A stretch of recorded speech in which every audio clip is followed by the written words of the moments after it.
It looks as if it's getting very close with Chiesa and Liverpool, and there is a 4-year deal in the offing, which probably means that there is a wage which Liverpool are very close, or if not already have agreed with Chiesa and his team. It seems as if the fee is also agreed with Juve. It's all very agreeable so far, and obviously it's partially because Juve just wanted him out of the door and Liverpool saw some value in the market. Moneyball, yet again, looking for value in the market, and towards the end of the window, when Liverpool had been criticised for not doing all their business straight away, and for some weird reason thinking that was FSG, when FSG did all their business very early last summer, Federico Chiesa is very, very close to being a Liverpool player. And I just wanted to look at why he is possibly on his way to being a Liverpool player. I've been looking through some of the stats, I've been watching everyone else's videos, and I've been also reading through every article that profiles him. First of all, character-wise, I think he is fantastic for Liverpool. He's a guy who's clearly a leader, he's clearly a prominent player, he can clearly deal with the fame, the pressure, the big ideas at a club. Juve is a huge club like that.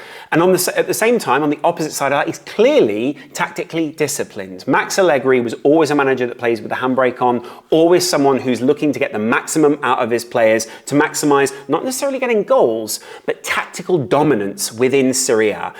Also within the Champions League. Arguably, Juve haven't done an awful lot in the Champions League in recent years, and actually they could have done a lot more, especially with the depth they've had in their squad. But again, I'm not sure that Max Allegri is the perfect manager for that. I also think that he was underserved slightly by some of the pieces they have in his team, but that's still a very good Juve team. Let's talk a little bit about how he compares to some of the other forwards at Liverpool, because some people are talking about him being 4th choice, 5th choice, possibly even 6th choice at Liverpool. Liverpool's front line has always been incredibly stacked with talent, but the talent and I want to say the profile that fits the slot system is different to the profile that fits the Klopp system. A lot of people saying, well, you're just doing like for like with Slot and Klopp. Of course, there are attacking similarities between Slot and Klopp, as the same as there are attacking similarities between a lot of modern teams.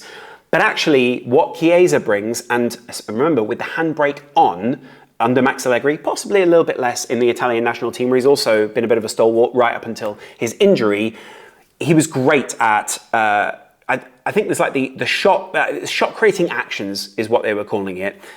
He had an equal amount to the likes of Cody Gakpo, who's a player who's very good at getting that high volume output.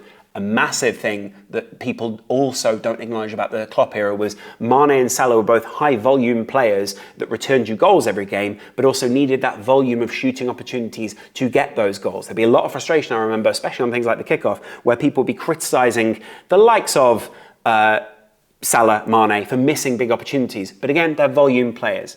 Chiesa is one of those high volume players, but he's also incredibly direct. If you would believe it, he's in a way slightly more direct than, or slightly more aggressively direct than Nunez Gakpo. Gakpo loves to run, hold on to the ball, wait for his opportunities to score, and possibly look for a teammate. Nunez, obviously much more direct than that, works really well on the transition, but also works really well on that aggressive control transition. I'm looking forward to seeing that in the Slot era under him. But what is really good about Chiesa is he's always an outlet. He loves to get on the ball, loves to get his head down and run with it and be very direct in going towards goal. It'd be great if he could get his head up just slightly more, but he does seem very good at picking out that pass right before he needs to. I also think he's he's effective in his take-ons, should we say. I don't think there are certain other players who are really good at getting through those kind of things. Luis Diaz, who Slot loves, because Slot loves a winger who can massively take on one of, if not both fullbacks.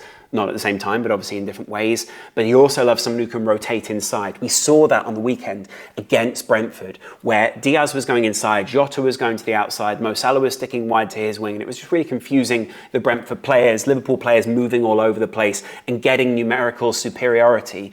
Chiesa is one of those players who's shown tactical intelligence from playing with someone like Max Allegri and tactical discipline, and now we're going to take that to the next level, as Ornstein, lots of Italian journalists have said, letting the handbrake off and allowing Chiesa a little bit more freedom within there.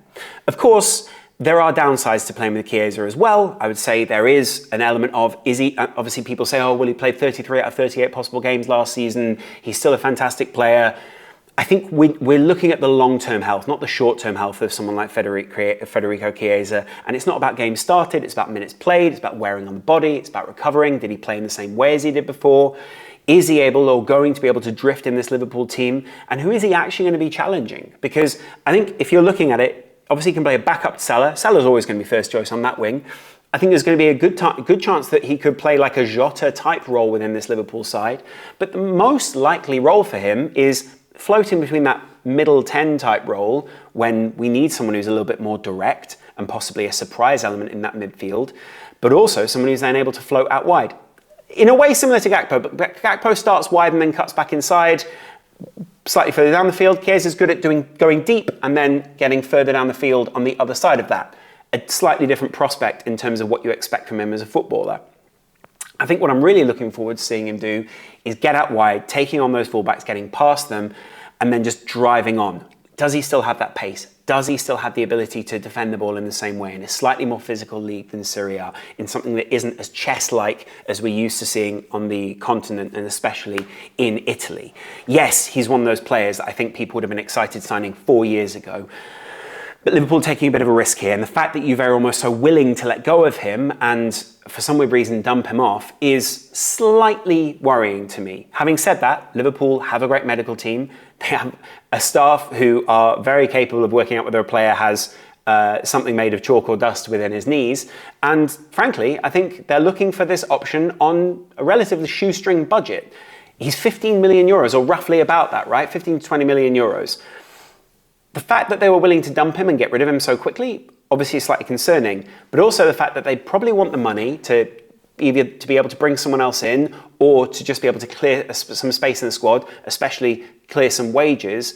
But at the same time, he's not gotten that move to Barcelona. I think he now exclusively wants that move to Liverpool, and that's a massive plus for this Liverpool team. Wanting to be wanted by big stars, Chiesa being a huge star in Italy in the first place, and bringing in someone who's equal to all those other players in terms of ability, in terms of billing, in terms of name, in terms of personality. He's not coming in and sort of going, oh, you know, what is it at this big club? He's coming from Juventus to Liverpool. That's a huge sideward step for him. I know Juve will think of themselves as bigger than Liverpool, but you get my point. It's a sideward step in terms of the billing he's going to get. He's going to come in and instantly have the respect of all of the other attacking players. There's going to be a great excitement about seeing what his capability is, and we'll see that very quickly at Liverpool. But I also think we're getting someone who, because he wasn't wanted by that side and because they were so public about not wanting that, they're going to have to take a cut price. And because he's coming into the last year of his contract, he's not got 2 years left, he's not got 1 year left, we're going to see good value in the market. This is exactly the kind of pragmatic transfer that Liverpool were talking about at the beginning of the summer, exactly the kind of exciting thing that Liverpool wanted to get involved with in the first place. And frankly, I think Liverpool are on something good. I think they've also found someone who reacts well to medical treatment.